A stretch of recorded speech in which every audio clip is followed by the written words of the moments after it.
BCME page number 3, chapter का नाम है मशीनरी। ठीक है, पहला पॉइंट हमारा है क्लासिफिकेशन ऑफ मशीनरी। चिनाई कितने प्रकार की होती है, क्लासिफिकेशन करना है।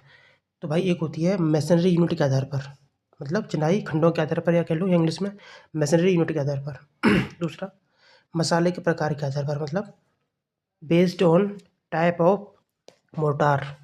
ठीक, तीसरा है मसाले के प्रकार के आधार पर, based on use of motor, मसाले के प्रयोग के आधार पर। समझ में आ गया ना।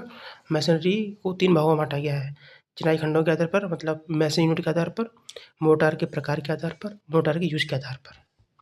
पहले देखेंगे हम मशीनरी यूनिट के आधार पर। तो भाई स्टोन मशीनरी होती है, ब्रिक मशीनरी होती है, ठीक, कंपोजिट मशीनरी जिसमें ब्रिक और स्टोन दोनों होते हैं, और चौथा होता है हमारा खोखली ब्लॉक की चिनाई, मतलब होलो ब्लॉक्स मशीनरी। ये तो हो गए। अब मसाले के प्रयोग के आधार प्रकार के आधार पर, ठीक है, ये तो हो गया हमारा चिनाई खंडों के आधार पर, मतलब मशीनरी यूनिट के आधार पर। नेक्स्ट जो टाइप है वो है मसाले के प्रकार के आधार पर, based on type of motor. तो ये हो जाएगा सीमेंट मशीनरी, सीमेंट मोटार की मशीनरी, ठीक है, लाइम मोटार की मशीनरी, और मड मोटार की, गिट्टी गारे मतलब मिट्टी गारे की चिनाई, चूने मसाले की चिनाई, और सीमेंट की चिनाई। अब कुछ ऐसे ऐसे टर्म्स हैं जिनका प्रयोग मशीनरी में करते हैं। पहला हमारा है फेस या फेसिंग। दीवार की सम्मुख सतह या फेसिंग क्या होती है, देखो क्या होती है। किसी दीवार के बाहरी या सामने की सतह, मतलब वर्टिकल फेस को सम्मुख सतह कहते हैं। भाई किसी भी दीवार की बाहरी सतह को, या सामने की सतह को, या ऊर्ध्वाधर फलक को क्या कहते हैं, उसका फेस कहते हैं, सम्मुख सतह कहते हैं। ठीक है, और जिस मटेरियल की यह बनी होती है उसे फेसिंग कहते हैं। आई बात समझ। जो सम्मुख सतह जिस मटेरियल की बनी होती है उसे फेसिंग कहते हैं। और फेस किसे कहते हैं, फेस कहते हैं भाई कि किसी दीवार के बाहरी या सामने की सतह जो होती है उसे ही कहते हैं फेस या सम्मुख सतह। ठीक, और जिस मटेरियल की जो बनी होती है उसे कहते हैं facing. Next back and banking क्या होता है। तो किसी दीवार की आंतरिक या पीछे की सतह, तो इसमें क्या था, इसमें था बाहरी और सामने की फेस के लिए। ठीक, बैक के लिए क्या होता है, आंतरिक और पीछे की सतह। ठीक है, इसे कहते हैं बैक या पृष्ठ। और प्रयोग किए जाने वाले मटेरियल को बैकिंग कहते हैं, जिस मटेरियल की बनी होती है उसे बैकिंग कहते हैं। ठीक है, नेक्स्ट पॉइंट हर्टिंग और फिलिंग क्या होता है भाई, भराव हर्टिंग। तो दीवार की फेसिंग और बैकिंग के बीच बीच के भाग को हर्टिंग कहते हैं या फिलिंग कहते हैं। भाई दीवार की फेसिंग और बैकिंग के बीच का जो भाग होता है ना, उसे भराव या फिलिंग या हर्टिंग कहते हैं। हर्टिंग हर्टिंग में हमेशा हेडर कोर्स का प्रयोग किया जाता है, याद रखना, हर्टिंग में हेडर कोर्स का प्रयोग करते हैं। अब हम नेक्स्ट पॉइंट हमारा कोर्स। रद्दा क्या होता है तो पत्थरों या ईंटों की चिनाई की एक क्षैतिज पंक्ति रद्दा कहलाती है। सही बात है, इसमें पत्थर या ईंट की मोटाई तथा क्षैतिज जोड़ मसाले की मोटाई सम्मिलित होती है। भाई कोर्स में रद्दे में क्या क्या होता है, इसमें पत्थर या ईंट की मोटाई भी आती है, ठीक, जोड़ा जाता है, और मसाले की मोटाई, ये सब आता है, तब बनता रद्दा एक। नेक्स्ट अब हम पढ़ेंगे बेड। बेड क्या होता है भाई, आधार तल। तो प्रत्येक रद्दे में ईंट या पत्थर के नीचे के तल सतह को आधा तले बेड कहते हैं। भाई पत्थर है मान लो ये है, नीचे की सरफेस, ईंट है मान लो इस नीचे सरफेस, इसी को कहते हैं बेड। कोनिया क्या होता है भाई, कोनिया तो दीवार के बाहरी कोने, दीवार इसका कोना ये दीवार के बाहरी कोने अथवा दो दीवारों के बाहरी संगम कोनों को कोनिया कहते हैं। नेक्स्ट पॉइंट बैट क्या होता है। बैट तो लंबाई को काटकर बनाई गई आधी या पौनी ईंट को बैट कहते हैं। ये ईंट है, लंबाई में काट दिया, आधा हो गया, इसी को ही टुकड़ा बैट कहते हैं। लंबाई को काटकर बनाई जाती है भाई साहब बैट। बैट का प्रयोग फ्लेमिश चाल में किया जाता है, ठीक है ना। और हेडर क्रॉस का प्रयोग हर्टिंग में करते हैं, पढ़े थे ना भी। और बैट का प्रयोग किस पे करते हैं, फ्लैशिंग चाल में। देखो यहाँ पता ना, हेडर क्रॉस का प्रयोग किया जाता है हर्टिंग में, और बैट का प्रयोग किस पे करते हैं, फ्लेमिश चाल में। नेक्स्ट कोपिंग क्या होता है। तो मुंडेर या पैरापेट का ऊपरी रद्दा, ठीक, वो कोपिंग या कोपिंग कहलाता है।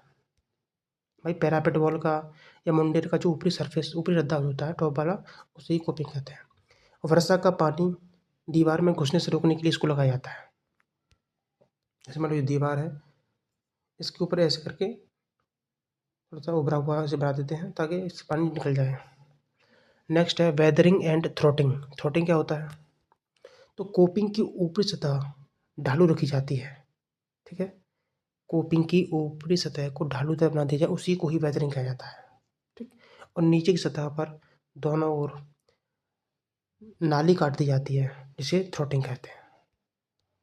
जैसे मान लो ये हमारी कोई दीवार है, इसको ऐसे करके बनाया और यहाँ पर ऐसे काट दी नाली, नाली काट दी, इसे थ्रोटिंग कहेंगे। ये जो ढलनदार सरफेस है, कोपिंग की ऊपरी सतह ढालूदार जो होती है, इसको कहते हैं वेदरिंग, ठीक। ये पानी यहाँ से आएगा तो इस खांचे से वो निकल जाएगा, ये थ्रोटिंग कहते हैं। नाली काट दी जाती है। अब नेक्स्ट पॉइंट है, बाहर बड़े हुए छज्जों, संशेडों, पैरापेट से वर्षा का पानी भवन के भीतर भागों में आने से रोकने के लिए वेदरिंग या थ्रोटिंग बनाए जाते हैं। नेक्स्ट पॉइंट, अब जैम्ब क्या होता है? जैम्ब, पाखा, पच्छा। जैम्ब क्या होता है? दरवाज़ा और खिड़कियों और अन्य एंट्रेंस की जो पार्श्व दीवारें हैं, उनकी ऊर्ध्वाधर फलकों को जैम्ब कहते हैं। भाई दरवाज़ा, खिड़की या कोई भी एंट्रेंस हो सकता है, उसकी जो पार्श्व साइड की जो सारी जो दीवारें हैं ना, उसकी ऊर्ध्वाधर फलक, उसी को कहता है जैम्ब। जैम्ब स्ट्रेट या तिरछे हो सकते हैं, ये स्ट्रेट भी हो सकते हैं, स्ट्रेट भी हो सकते हैं। जैम्ब की मोटाई 20 सेंटीमीटर ली जाती है। नेक्स्ट पॉइंट है रिवील। रिवील क्या होता है? दरवाजे, खिड़की की चौखट के, ध्यान देना, देखो ये तो जो जैम्ब था ना, ये दीवारों की ऊर्ध्वाधर फलक होती है, दीवार, पार्श्व दीवारों की ऊर्ध्वाधर फलक को ही कहते हैं जैम्ब। क्योंकि ये दरवाजे के लिए जुड़ा होता है। दोबारा देखो, दरवाजे, खिड़की और अन्य एंट्रेंस की जो साइड की दीवारें होती हैं, उसकी वर्टिकल फेस को तो जैम्ब कहते हैं। और रिवील किसे कहते हैं? दरवाजे, खिड़कियों की चौखट के बाहरी ओर दीवार का बढ़ा हुआ भाग है, बस में जो चौखट बढ़ा जाता है। रिवील क्या है? दरवाजे, खिड़की की चौखट है ना, इसके बाहरी ओर दीवार का बढ़ा हुआ भाग रिवील कहलाता है, और ये 2 से 5 सेंटीमीटर चौड़ा होता है, ठीक है। इसका मैं चित्र दिखाऊँ आपको? चित्र नहीं मिला है, इसे याद कर लेना, ठीक है। रिवील जैम्ब। अब पढ़ेंगे कॉर्निस। कॉर्निस क्या होता है? भवन की छत, रूफ, छत पर बाहरी दीवारों की बाहरी फलक पर चिनाई के रद्दे थोड़ा बाहर की ओर निकाल दिए जाते हैं या प्रोजेक्ट कर दिए जाते हैं, उसे कहते हैं कॉर्निस।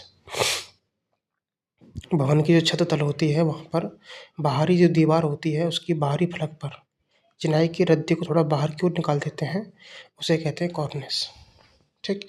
इस बढ़े हुए रद्दे को ही कॉर्निस कहा जाता है।